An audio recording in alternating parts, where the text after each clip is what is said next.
આગળ સમાચારમાં વાત કરીએ તો સુરેન્દ્રનગરથી સમાચાર પ્રાપ્ત થયા છે તો સુરેન્દ્રનગરમાં આધાર કાર્ડ કઢાવવા માટે લાઈનો લાગી છે।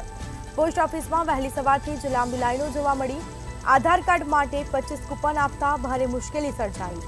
કાર્ડ કાઢવા માટે લોકો મુશ્કેલીનો સામનો કરી રહ્યા છે। તો આધાર કાર્ડ કઢાવવા માટે લોકોની કતારો લાગી છે। પોસ્ટ ઓફિસમાં વહેલી સવારથી જ લાંબી લાઈનો લાગી। તો આધાર કાર્ડ માટે 25 કૂપન આપતા ભારે મુશ્કેલી સર્જાઈ છે। તો કાર્ડ કઢાવવા માટે લોકો મુશ્કેલીનો સામનો કરી રહ્યા છે। તો સમાચાર પ્રાપ્ત થયા સુરેન્દ્રનગર આધાર કાર્ડ કઢાવવા માટે લોકોની લાંબી કતારો લાગી છે।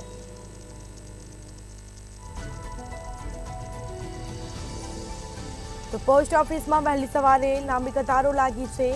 આધાર કાર્ડ માટે 25 કૂપન આપતા ભારે મુશ્કેલી સર્જાઈ। કાર્ડ કાઢવા માટે લોકો મુશ્કેલીનો સામનો કરી રહ્યા છે। તો આધાર કાર્ડ માટે 25 જેટલી કૂપનો આપતા ભારે મુશ્કેલી સર્જાઈ છે। લોકો વહેલી સવારથી જ કતારમાં ઊભા રહ્યા છે। પોસ્ટ ઓફિસમાં વહેલી સવારથી જ લાંબી લાઈનો જોવા મળી। તો આધાર કાર્ડ માટે 25 કૂપન આપતા ભારે મુશ્કેલી સર્જાઈ છે। કાર્ડ કઢાવવા માટે લોકો મુશ્કેલીનો સામનો કરી રહ્યા છે।